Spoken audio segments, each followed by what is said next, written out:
Hi, friends. It's your girl Harpo. Welcome to this episode of Brown Girl Guilt titled Ghosting at Our Big Age.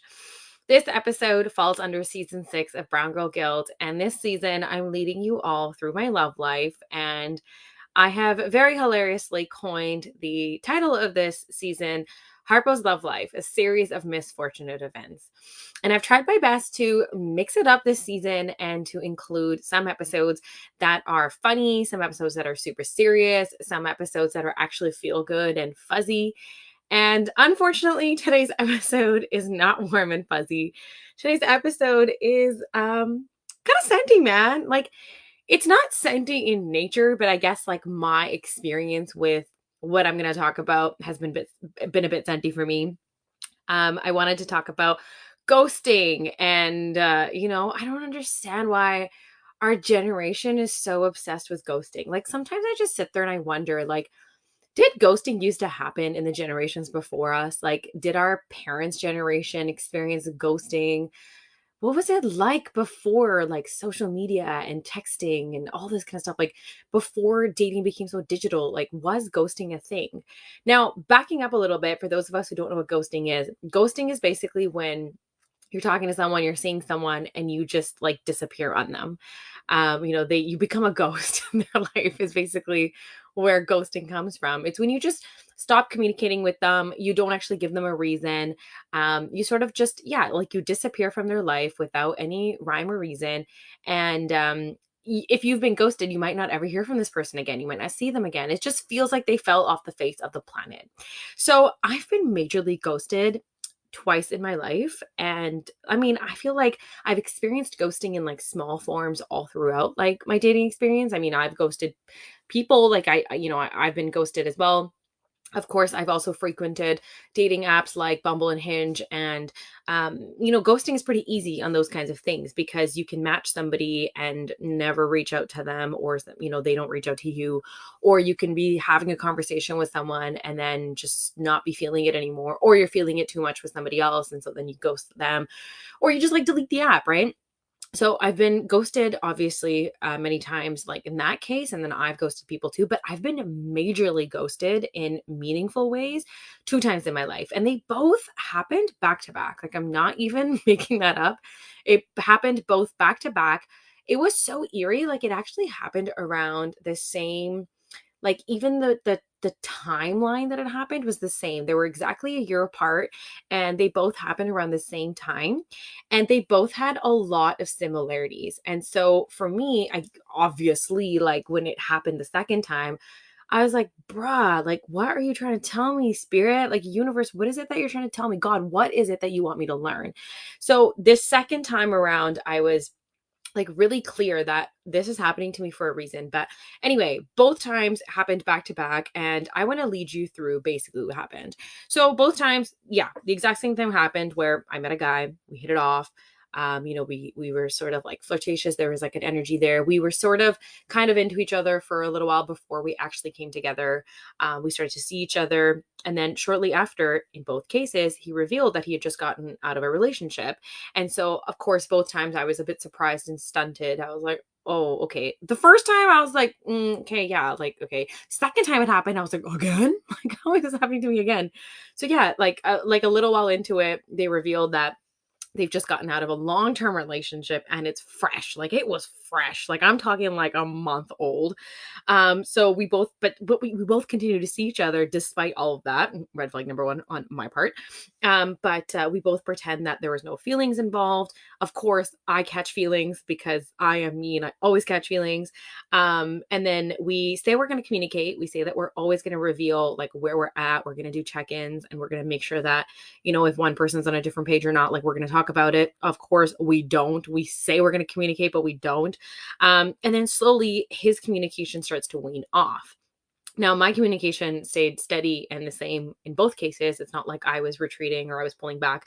My communication remained as such. I was still very excited to like hang out, see them, da da da. But slowly his communication would start to wean off. And of course, I don't ask because I'm terrified. I'm terrified to ask because I've already said that we should communicate, and if something's going to come up, like, that I trust that this person's going to tell me. But I'm also playing into cool girl syndrome, right? And I don't want to ask. I don't want to be like, oh, like, so like, where we at? Like, I don't want to do that again, right? And then eventually this like slow weaning off communication turns into no talking, where just one day all of a sudden we just don't talk, and then a couple days go by, and then eventually there's no talking. And then of course, I realized that I've been ghosted, and then I just never hear from him again. So that happened 2 times in a row, back to back that happened. So I had just gotten out of, the first one, and I just got over it, and then bam, I was hit with the second one. Like not right away, but like that was the next time that I put myself out there essentially. And both times what it did was it prompted an entire summer of feeling like absolute shit, like feeling so bad about myself, having a lot of self-doubt, being really hurt, experiencing a lot of pain, and being really sad and really questioning myself. And I wouldn't say that it was like heartbreak in a traditional sense where, I was really heartbroken and I really, really missed the person. Of course, I mean, I felt their absence, but for me, it was like it was a lot of negative impact on my self esteem and a lot of questioning myself and asking myself what was wrong with me and really wishing that that entire experience hadn't happened. And again, like even if I didn't like the person that much, and in theory I could intellectually and emotionally understand that, perhaps this person wasn't a good fit for me, and I didn't actually know them that much, even then it would still bruise my self-worth, it would still impact me. I remember the first time for sure it was a lot hard. I actually no, I wouldn't say it was harder. I think I experienced both of them in different ways. The first time was different because it was the first time that I had felt that way and I'd experienced that, where it was like a lot of self-doubt and a lot of like really, really being hard on myself and having this like negative energy in my voice. This negative energy in my voice. This negative voice in my head that really was hard on me, that was telling me that I wasn't good enough and that I was deserving of being ghosted. I wasn't deserving of communication and honesty and like like just respect at the end of the day, like, right? I feel like it was really, really disrespectful that I was ghosted and sort of left to just figure it all out on my own. And it really impacted my self-worth. It made me not it made me not excited about dating again. It made me really question whether I was deserving of love and if I was going to get the kind of partnership that I was truly wanting to cultivate in my life. And I carried it around for a very long time. I remember eventually unfollowing this person on social media because I was like, it's so hard to see this person and it's so hard to like have them see my life. And somewhere along the way, I actually ended up learning the reason for why this person had ghosted me. It wasn't because of them, it was because of somebody else. Somebody else had come to me and told me like, okay, like, X, Y, and Z about the person. And in that moment, just I think the first thing that came to my mind was, wow, like what a waste of my time. Because not a waste of my time because of the time that we spent together, but like what a waste of my summer, right? If I had just known that that was the real reason that this person didn't want to be with me anymore, didn't want to see me anymore, and ghosted me, it would have saved so much turmoil. It would have saved so much hurt and pain and like self-doubt that I experienced throughout that summer. And immediately when I realized that, I was like, wow, okay, well, it actually has nothing to do with me. And so now I can actually move on. Like it truly has nothing to do with me. And I feel like in hindsight, I wish I knew that it didn't have anything to do with me the entire time. Eventually I got to tell that person, how much they had hurt me. I put it off for, I would say, I think probably a year. I put it off and I was like, well, I don't care. I don't care about this person. I don't care about what happened. And again, I was participating in cool girl syndrome because truly I was hurt and, I felt really wronged and I felt really disrespected. And so eventually I reached out to this person and I was like, hey, like, can we like meet up or whatever? And they were very willing. And, we met up and I was able to say for the first time in my life to somebody, like not even to a boy, but just like in general to somebody in my life, I was able to say for the first time that you hurt me and that I was hurt. I think for the longest time growing up, even though I was hurt by like people either like in my friend groups or other guys that I was seeing, and like most importantly my family, anytime I experienced hurt by somebody else, I never shared it with them. And so even like being able to sit there and sit across from him and tell him straight up that he hurt me was like monumental. It was such a big moment in my journey and a big moment in my relationship with myself, because I was like, you know what, like I get to tell this person they hurt me, and they get to hear it. They get to hear it because it's not okay that I'm the one that's been carrying around this hurt. And I think that part right there, the fact that I was the only one carrying the hurt, even though both parties were involved, like I wasn't the only one that was, was the one that was dating, the one that was seeing, the one that was hanging out. Like I wasn't the only one that was there when it all started. So why am I the only one now when it's all ended, right? And so I was able to say to him, like, you really hurt me. And it made me spiral into this, entire world of self-doubt and low self-esteem and questioning myself and thinking I wasn't good enough and deserving enough. And then all of a sudden I find out from somebody else what the real reason was. And, I was really angry. And this person met me with so much understanding, and this person was truly honest about accepting their fault and accepting their blame. And just even that, like him sitting there and acknowledging that, yes, he did hurt me and that it wasn't okay, was like, it meant the world. And in that moment, I was able to let go of all the resentment, let go of all the hurt, let go of all the negativity. And I never hated him. I could never hate him, right? But because I learned a lot from him and I learned a lot because of him. But I think being affirmed that whatever happened wasn't okay was huge, right? And now I can meet this person and I can be around them, and I'm genuine, I'm authentic, I'm honest, I'm not avoiding him. I'm not changing my plans and not going to things because he's going to be there. Like now I'm able to freely move through the world because I was honest with myself and I was honest with him.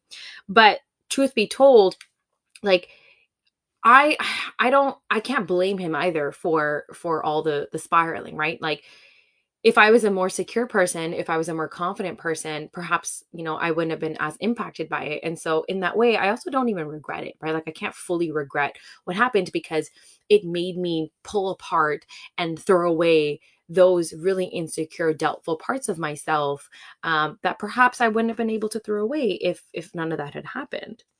Now, it happened again, right? So this entire experience, it's so eerie. Like I literally had this conversation with the first one, and then a couple months later, literally like 2 months later, not even 2 months later, I'm gonna say like a month later, I met this other person.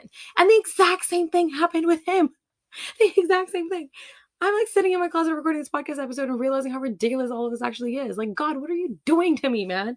Anyway, so it happened to me again, right? And and I actually haven't had that kind of a conversation with the second person, right? After I've been ghosted now, I haven't had that kind of a conversation with this second person either. We'll talk about that in just a second. We'll talk about why I haven't had that conversation with this one this time around in just a second, because I actually want to go and delve into why ghosting is fucked up, okay? It's messed up for so many reasons. First of all, why do we do it? Like, why? I just don't. Sometimes I don't get why we do it. At the same time, I get why we do it, but I also don't understand why we do it, right? Whether it's in big ways or small ways, I feel like as a generation, we ghost so much, right? Okay, like for example, I ghosted somebody just a couple months ago, and it wasn't as serious. It wasn't that big of a deal, in my opinion. I'm sure this person probably had like a little bit of like a right moment, but I met this guy once when I was out, and he like asked me for my number, and then I gave it to him, and then like the next day he texted me and was like, "Hey, straight up, he was like, let's go on a date." I was like, "Yo, look at that, a man who knows what he wants, right?" He goes, "Let's go out," and I was like, "Okay, like I'm already like liking this vibe."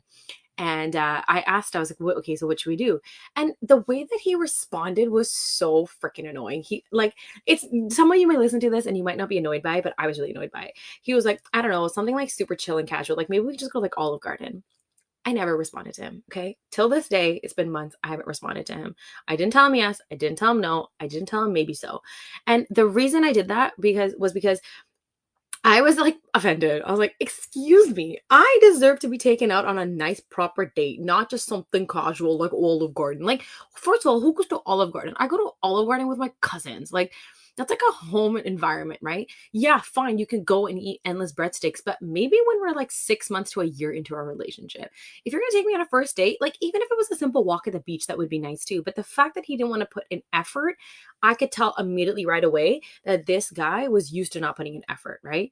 And so I didn't respond to him. And the reason I didn't respond to him is because I didn't want to have to explain. I didn't want to have to answer. I didn't want to have to like jump into it. I didn't want to have to do the emotional labor that it would have taken for me to tell him why that was annoying. Right. And I didn't want him to build all these assumptions of me too. Like, wow, she like didn't want to like go on an Olive Garden date. Like, F her. I didn't want to have to deal with any of that. Right.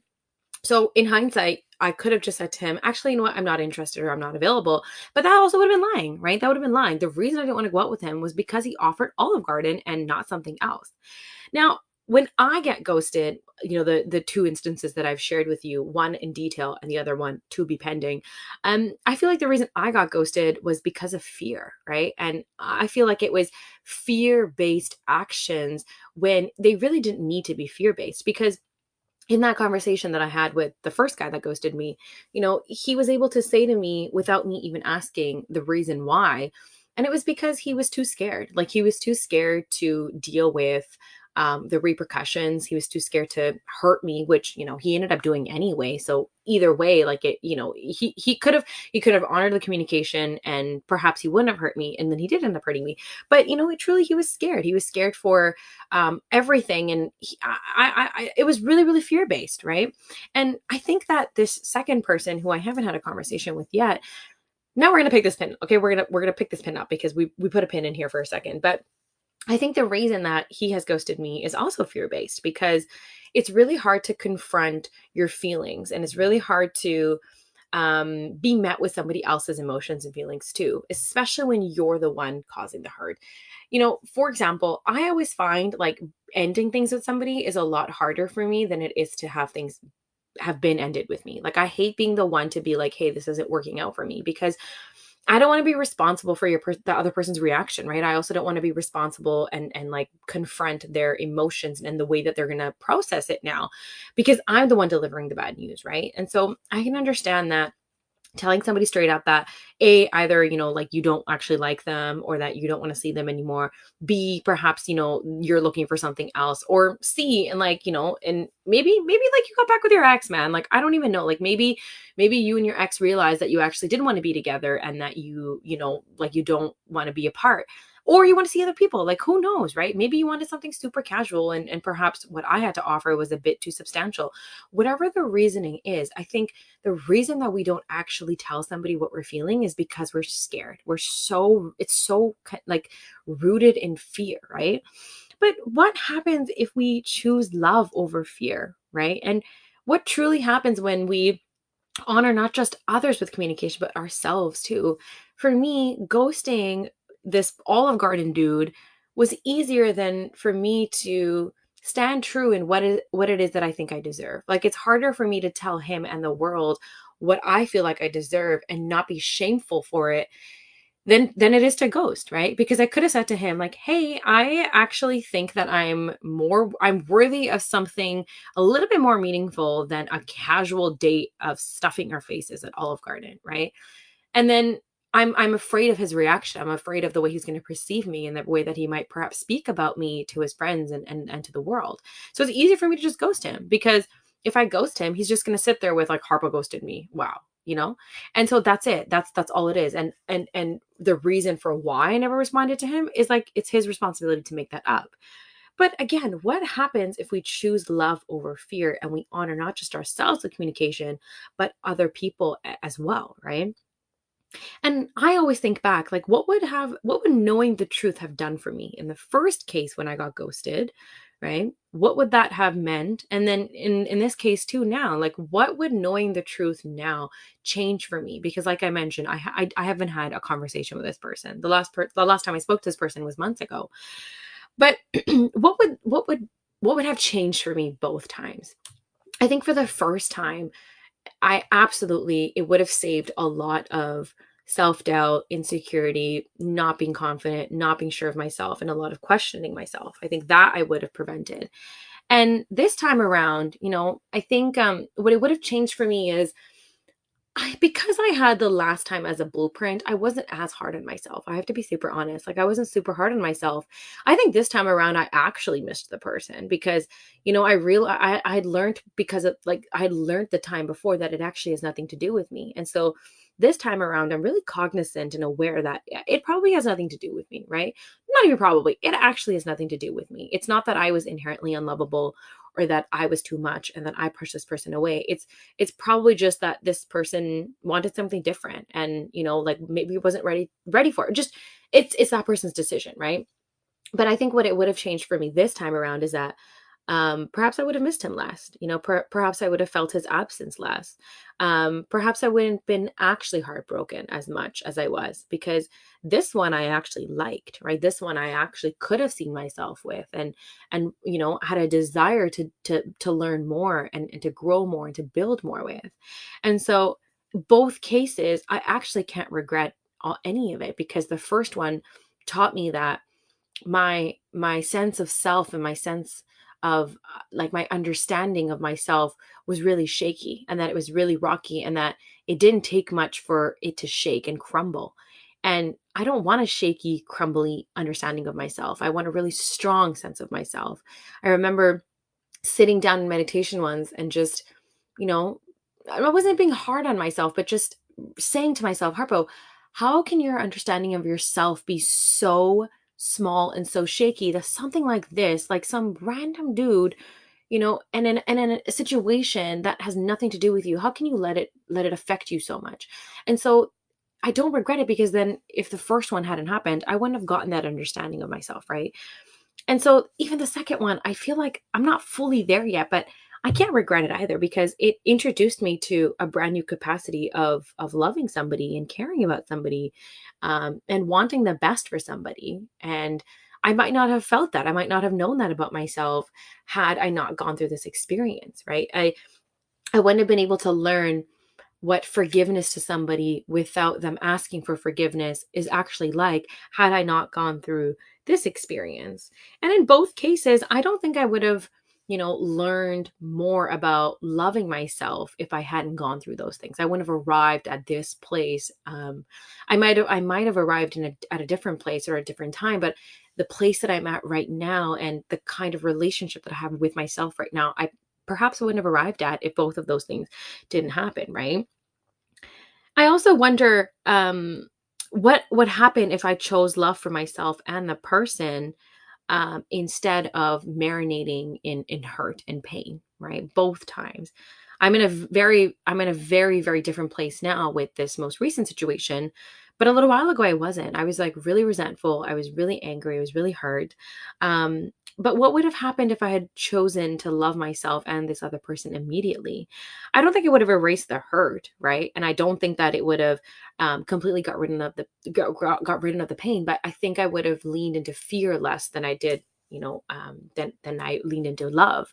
I think that I still constructed like false understandings of myself based on leaning into fear than leaning into love that I perhaps wouldn't have done, right? But in general, I think I would have been able to see the beauty in it a little bit more, find the gratitude in it a little bit more. And I'm gonna be straight up with you, like even as I'm saying that, like I recognize that it's not easy to always find the gratitude in it, right? Like when someone's really hurting you and they've pushed you away and they've ghosted you and they've disrespected you, because I'm just gonna say it, ghosting is disrespectful, super, super disrespectful. I feel like I could have understood, right? Like you can get past the hurt and the pain sometimes, and you can have a sense of understanding, but the disrespect is really hard to come back from. And so, I forget what I was going to say, but yeah, you get the point, right? You get the point. Anyway, I haven't let go of hope for communication with this other person, right? Because I think that the first time it was so wonderful, and it put us in a better place, it put me in a better place. I haven't lost hope for all communication. I'm not gonna lie to you, I'm still holding on to cool girl syndrome. I'm still not gonna be the first one to reach out, because no, why would I do that? I'm not the one who ghosted. I'm not the one who was disrespectful. So, whatever. But I'm still participating in cool girl syndrome. I haven't lost hope for communication, but what I have let go of is tying my self-worth and my value to whether I get communication or not, right? Like just because he doesn't reach out, just because I never speak to him ever again, doesn't mean that I'm not still the shit, right? Like I'm still the shit. I'm still cool. I'm still popping. I'm still an amazing person, whether I get that communication or not. Because in the past, what I would have done is I would have been like, I'm not deserving. I'm not worthy. That's why he's not reaching out to me. He doesn't care about me. Listen, whether he cares about me or doesn't care about me is not even that irrelevant and important anymore, because it doesn't matter. It doesn't matter, right? Like, there's a baseline there's a baseline of how I want to be treated. And whether I receive communication or not doesn't actually change that baseline anymore. So yeah, I'm not tying my self-worth on it. I'm not tying my value on it. I would still love communication, but we'll see. I don't know. Now, to end this episode, what I want to do is I want to lead us all through an affirmation for self-worth, right? Because again, our sense of ourself and our understanding of ourselves cannot be so shaky that anyone or anything can come around and shake it all up. So if you're listening to this and you're not able to close your eyes and you're not able to ground yourself, that's totally fine. Please, please, please come back to this when you can do that. But if you are in that place, if you are in a place where you can close your eyes and you can take literally like 1 minute to just be with yourself, I invite you now to get comfortable, set yourself up in a place where you can be still and quiet and present for just 1 minute. And I invite you to close your eyes. I want you to feel the surface below your feet and the surface below your sit bone. I want you to relax. I want you to let go of anything and everything that happened just before you got to this particular moment. And if they're not already, please close your eyes. Settle in, get comfortable. I want you to take a deep breath from your belly. Exhale beautifully. I want you to turn your attention into yourself now. We're going to do a list of affirmations that remind you of your self-worth, that remind you that you are valuable and you are deserving. I'm going to say some words, and I want you to repeat those words back to yourself. I am worthy. I am deserving. I respect myself. I value myself. I care a lot about myself. I absolutely love myself. The way people treat me has nothing to do with me. What people think of me has nothing to do with me. The actions of others do not shake my understanding of myself. No one in this world can tell me more about me than I can tell me about me. I rock. I'm the coolest. I'm beautiful. And I deserve the world.